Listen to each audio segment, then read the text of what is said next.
Ladies and gentlemen, if elections were to be held in this country today, Raila Odinga would easily defeat William Samoei Arap Ruto. That's according to the latest opinion polls. As a matter of fact, the deputy president has been leading in most of the opinion polls.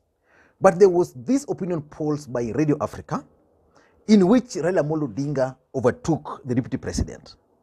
And in today's Daily Nation, there is also an opinion poll in which they're suggesting that if elections were to be held today, Raila Odinga will easily defeat William Samoei Arap Ruto. And for those who've been following this channel, there is a video I did, I think 2 or 3 weeks ago. And in that video, I opined that Raila Odinga will easily defeat William Samoei Arap Ruto in the upcoming general election. So in this video today, I want us to look at the latest opinion polls and why Raila Odinga is overtaking William Samoei Arap Ruto.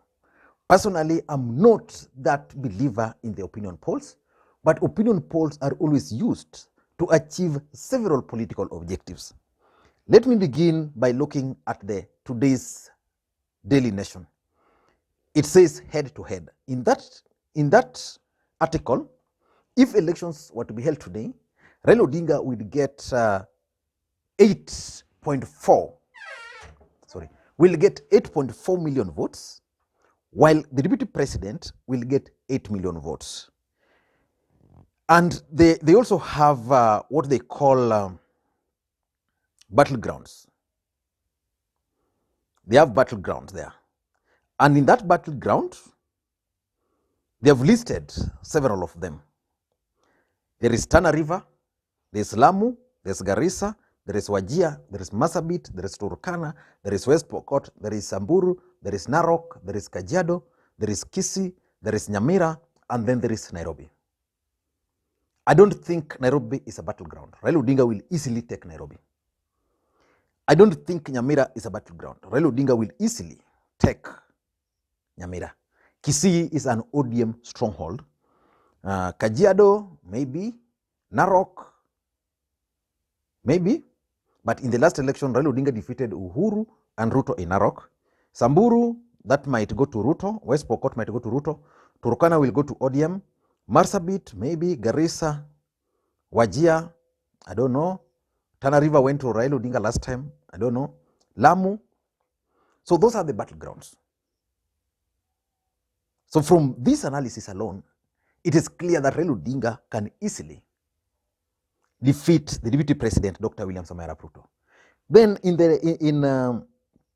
the Star, which is Radio Africa opinion polls, which was supposed to be released, then the deputy president placed a call and it was delayed until Robert Alai and the group were able to get hold of that opinion poll and started sharing it. Is when now the Radio Africa decided to release that opinion poll. In that opinion poll, if elections were to be held today, Raila Odinga would get 47.4%, while the deputy president would get 43.4%.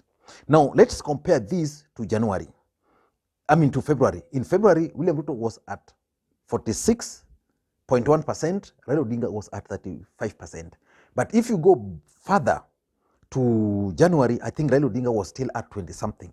But by October last year, Raila Odinga was still at 16%. So which means Raila Odinga's figures are systematically going up, while the deputy president's figure are going down.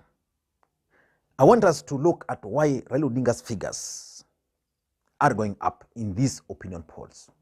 Of course, in 2013 and 2017, Raila Odinga was always leading in the opinion polls, but he was never declared the president. And you all know, even during Kibaki era, Raila Odinga was leading in the opinion polls, but you all know that his victory was actually stolen. Moses Kuria stated that, Sabina Chege stated that, several other people have stated that Raila Odinga's elections were actually stolen. But why do you think Raila Odinga's figures are going up while those of the deputy presidents are coming down?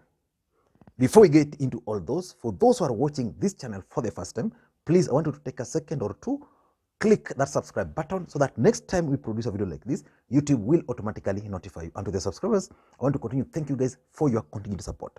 Without that support, this channel cannot be where it is. Now, let us get back to business. Why do you think Raila Odinga's figures are going up? Number one, President Uhuru Kenyatta's public endorsement. Or can I say that the Azimio la Umoja? The truth of the matter is that for a very long time, William Ruto was running. Raila Odinga had indicated he was running. Kalonzo Musyoka, Musalia Mudavadi, Gideon Moi were also planning to have a candidate. So still there was confusion. Those who wanted to support Raila Odinga were still not very sure. As a matter of fact, I've always told you guys here that one of the things which was going to affect this election was President Uhuru Kenyatta's endorsement. It was going to affect this election in so many ways. For example, by President Uhuru Kenyatta endorsing Raila Odinga, his support base is now much more excited about going into this election. If Uhuru Kenyatta had not endorsed Raila Odinga, I can assure you, places like Nyanza, you would not be seeing the kind of activities we are witnessing. So many people would not be running, campaigning for Raila Odinga. Now they are doing that because with President Uhuru Kenyatta's endorsement, they believe that Raila Odinga will finally be declared the president, because they've always believed they've done everything. If it's voting, they've voted. If it's demonstrating, they've demonstrated. I mean, there's nothing they've not done to make Raila Odinga president.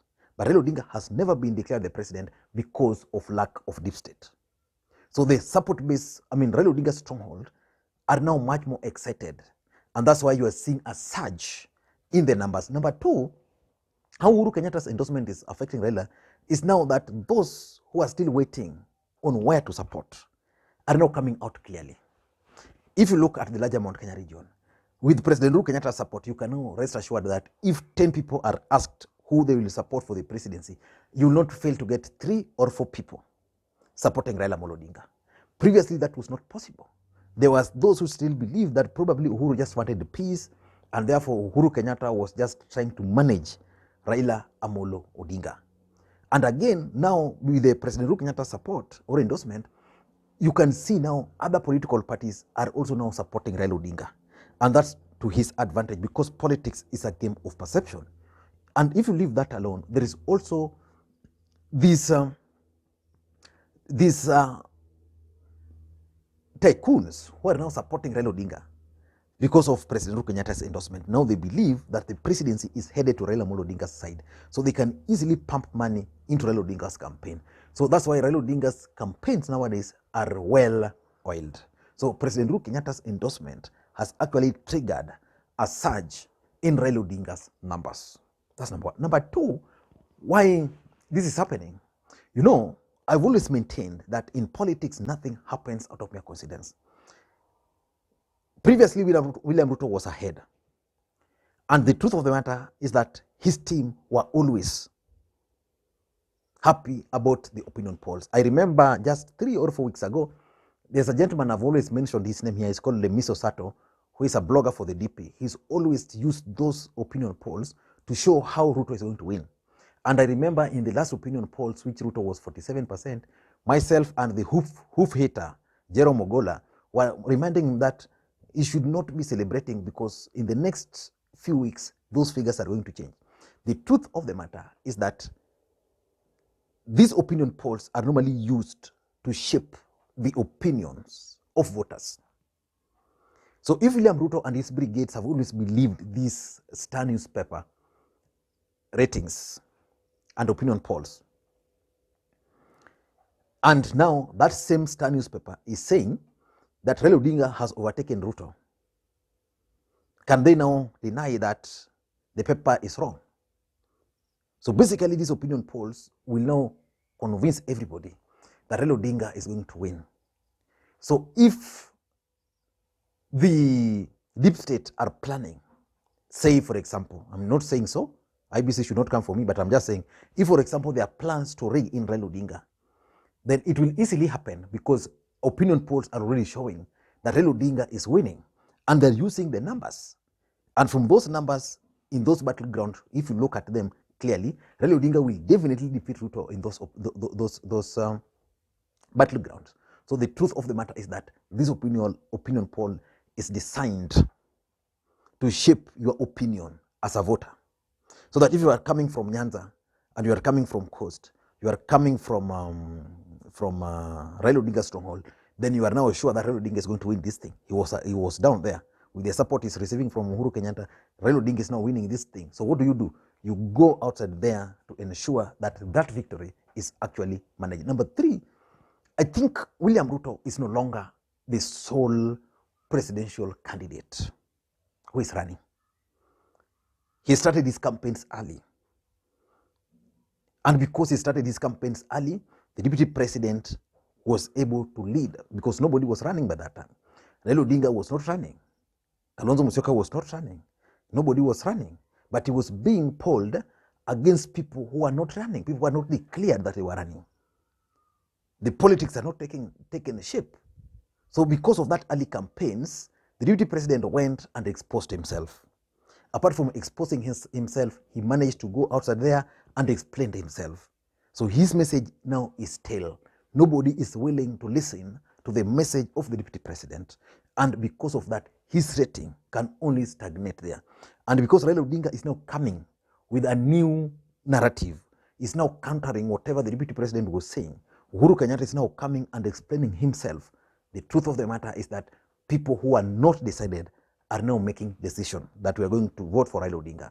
The truth of the matter is that those who believed in Ruto because of what he was saying are now listening to a different narrative, and now they are making their choice. Early campaigns is affecting the deputy president, and that is the reality. He cannot go further. The truth of the matter is that if Ruto was to win people, he has already won most of those people. And that's why you can even tell from whatever is happening. William Ruto's party has received several defectors. Yeah? From central Kenya, he has received almost all MCS. So today, if you were to meet Kirinyaga MCS again in Karen, the truth of the matter is that those are new defectors. Those are people he had already received. So he cannot receive new defectors. But the truth is, Jubilee Party is now receiving people who had gone into Jubilee back to their party. Those are the realities. So which means he's now losing. And number 4, in my view, is the Mount Kenya factor. Most people won't agree. But the truth of the matter is that Raila Odinga has made serious inroads in Mount Kenya. And because he has made serious inroads in Mount Kenya, it is being reflected, in my view. It is being reflected, in my view, in the opinion polls. I was talking to someone and he was telling me that in Mount Kenya East, is sure that Raila Odinga is going to get 60%. Kama ni mbaya, you will get 50%. Now, that is something which could not be imagined previously. Could not be imagined. Now, if you go to Nairobi today, I've seen Jubilee and ODM campaigning together. What is the net effect of that? Mount Kenya, that's the truth. That's the truth. In the coastal region, there's presence of Mount Kenya. And that's why when I read this, when I saw this opinion poll by The Nation, where they're talking of battleground, and I saw Lamu there, I saw some counties, I thought maybe they are wrong. Yeah, so Mount Kenya factor, and the fact that now Mount Kenya is coming in forcefully for Raila Odinga, his ratings were bound to go up because the deputy president was expected to get 85% from the larger Mount Kenya region. The opinion polls are showing that Raila Odinga is already at 20, in some counties it's 30.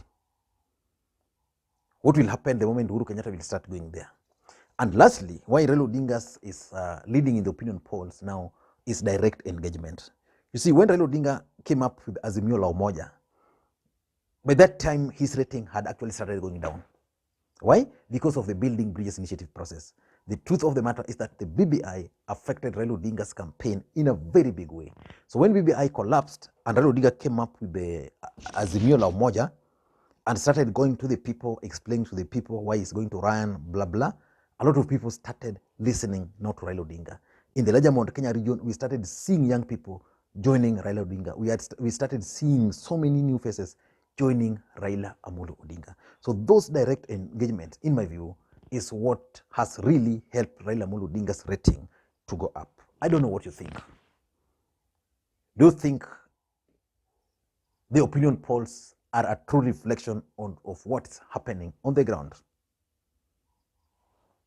Yes or no comments. Thank you, and may you have a good day. Bye-bye.